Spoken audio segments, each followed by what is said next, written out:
Being affectionately desirous of you, we were ready to share with you not only the gospel of God, but also our very own lives, because you have become very dear to us. It is Friday, the 6th day of January 2023. My name is Clive Welsh, and it's time for the reading of our devotional thought for today. And I'd encourage you to take the next 5 minutes to sit still, quiet your hearts, open your ears, and hear. Hear what the Spirit of God might say to you through this devotional thought. And it is entitled, Communicating Love. And the verse today, 1 Thessalonians chapter 2, verse 8, which reads, Being affectionately desirous of you, we were ready to share with you not only the gospel of God, but also our very own lives, because you have become very dear to us. Once again, being affectionately desiring of you, we were ready to share with you not only the gospel of God, but also our own lives, because you have become very dear to us. 1 Thessalonians chapter 2, verse 8. Pastor Alistair Begg writes, There is no greater communication of love than proclaiming the gospel of God.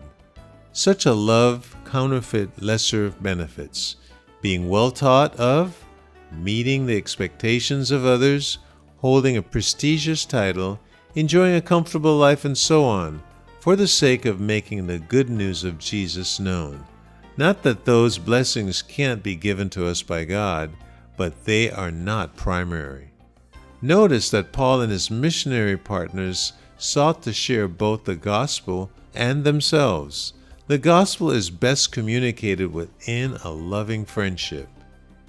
But a loving friendship is not the same as gospel communication. As one declares the gospel passionately, it must be actively shared. And so we see that while Paul labored to build strong relationships, he also proclaimed to the Thessalonians the gospel of God. That's 1 Thessalonians chapter 2, verse 9. The word proclaimed in this verse denotes the action of a herald who declares what is given to him to say. A herald's job is not to make things up, to respond to all the felt needs of those around them, or to make people feel good. It is to stand up and speak up. If you're a gospel believer, you are a gospel herald. The only question is, how effective a herald are you? We cannot replace the God-given message of the cross with our own views.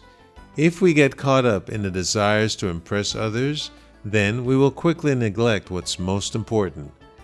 We are meant to go into the throne room of the King to receive His message, to enter our sphere of influence, and to share what He has said, nothing more and nothing less.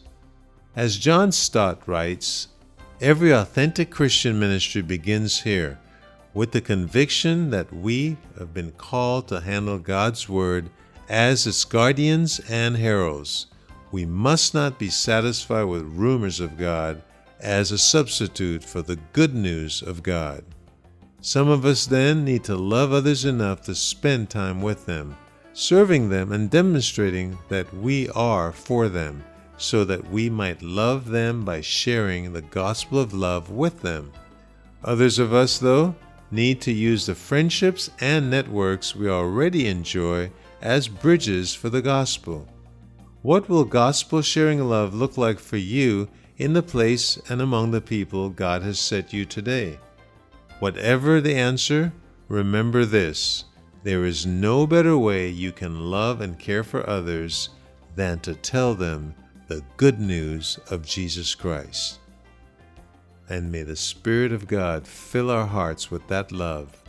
And may God use the friendships and the networkings that we have right now to share His love, to share His gospel in a practical and yet verbal way today. As He opens doors, let's preach the Word. And that concludes our devotional thought for today, Communicating Love, on the 6th day of January 2023. And as we read through the Word today, your assignment is Genesis chapter 16 and 17 and the book of Romans, chapter 6. Clive Welsh here. May the Lord richly bless you.